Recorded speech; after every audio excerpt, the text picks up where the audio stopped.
RK நகர் தொகுதி இடைத்தேர்தல் ரத்து செய்யப்பட்டது தமிழகத்திற்கு ஏற்பட்ட தலைக்குனிவு என முன்னாள் தலைமை தேர்தல் ஆணையர் கோபால்சாமி கருத்து தெரிவித்திருக்கிறார். இது தொடர்பாக அவருடன் நமது செய்தியாளர் சார்லஸ் நடத்திய கலந்துரையாடலை இப்பொழுது பார்க்கலாம். ஆர்கே நகர் இடைத்தேர்தல் இப்போ தேர்தல் ஆணையம் ரத்து செஞ்சுருக்காங்க, உங்களுடைய கருத்து? சரியான முடிவு தான் எடுத்துருக்குறாங்க, அதில் ஒன்றும் தவறு இல்லை. இதற்கு முன்னாடி அரவக்குறிச்சி, தஞ்சாவூர் இந்த பகுதியில் உள்ள தேர்தல், அதாவது சட்டமன்ற தேர்தல் நடக்கிறப்ப அது தேர்தல் ஆணையம் ரத்து செஞ்சாங்க.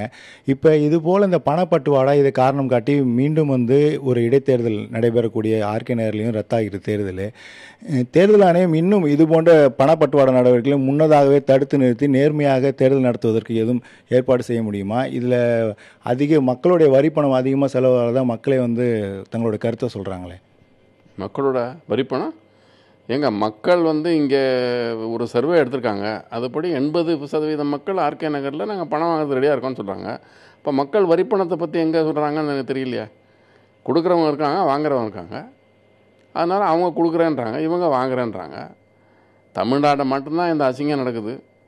அது தேர்தல் ஆணையம் 3வது தடவையாக தள்ளி விட்டுருக்கு. தமிழ்நாட்டுக்கே பெரிய தலைக்குனிவுன்னு சொல்லலாம். ஏன்னா இப்போது இடைத்தேர்தல் நிறையா இடத்துல நடந்துச்சு. எங்கேயாவது இந்த மாதிரி கேள்விப்பட்டீங்களா? இல்லையா? ஏற்கனவே அரவக்குறிச்சி, தஞ்சாவூர் தேர்தலெலாம் பார்த்தீங்கன்னா இந்த 2 வேட்பாளர்கள் மீது 2 கட்சிகள் மீது குற்றச்சாட்டை வச்சாங்க. அந்த வேட்பாளர்கள்லாம் தகுதி நீக்கம் செய்யணும்னு.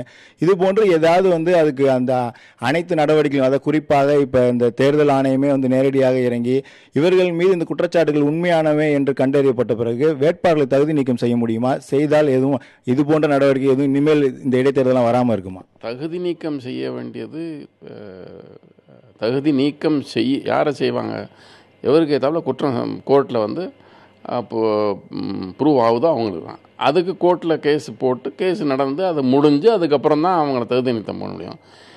ஆனால் ஒருவேளை தேர்தல் ஆணையம் இந்த 3வது முறை இது நடந்ததை பார்த்தா தமிழ்நாட்டில் இருக்கிற பெரிய கட்சிகளெல்லாம் தேர்தலில் பங்கெடுக்க லாயக்கில்லாதவை என்று தீர்மானம் செய்யக்கூடிய அளவுக்கு நடந்ததுன்னா, ஆனால் அவங்களால அதை பண்ண முடியாது. ஆனால் கட்சியினோட இதை வச்சுக்கிட்டு கட்சியினோட ரெஜிஸ்ட்ரேஷனை ரத்து செய்யலாமான்னு அவங்க தீர்மானிக்க வேண்டிய அவசியம் இருக்குது.